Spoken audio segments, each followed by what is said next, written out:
అమెరికాకు సంబంధించిన ప్రధాన మీడియాలే ట్రంప్‌ని ద్వేషించే మీడియాలకు కూడా ఇప్పుడు ఏం రాయాలో అర్థం కావట్లేదు. ఎందుకంటే వాళ్ళు ట్రంప్‌ని ద్వేషిస్తారు గానీ అమెరికాని ద్వేషించరు. అమెరికా గెలవాలని కోరుకుంటారు.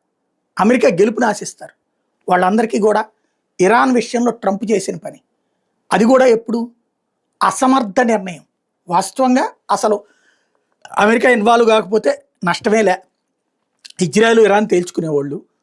అలా కాకుండా ఇజ్రాయెల్ చెప్పిందని B-2 బాంబర్లు తీసుకెళ్ళి, బాహుబలి బాంబులు తీసుకెళ్ళి అణుస్థావరాల మీద వేశామని చెప్పి సక్సెస్ అయింది, ప్రపంచంలో ఇంకెవ్వడూ చేయలేడు మా యాత్ర అని గొప్పగా చెప్పుకుని అక్కడ ఏమీ లేదని IAEA ఆధారాలతో సహా అంతర్జాతీయందే, అది అమెరికా సంస్థే, ఇంటర్నేషనల్ అటామిక్ ఎనర్జీ అసోసియేషన్ కూడా అదే చెప్పాక సిగ్గుతో తలదించుకునేటటువంటి పరిస్థితులలో ఈలోపు ఇరాన్ ఏకంగా అమెరికాకి సంబంధించినటువంటి స్థావరాలైనటువంటి ఖతార్లో ఉన్నటువంటి స్థావరం మీద దాడి చేయటం, అట్లాగే ఇతర ఇరాక్లో ఉన్నటువంటి స్థావరం మీదన మరొక 2-3 స్థావరాల మీదన దాడులు చేయటం, అందులో కంట్రోల్ చేయలేకపోవడం అమెరికా.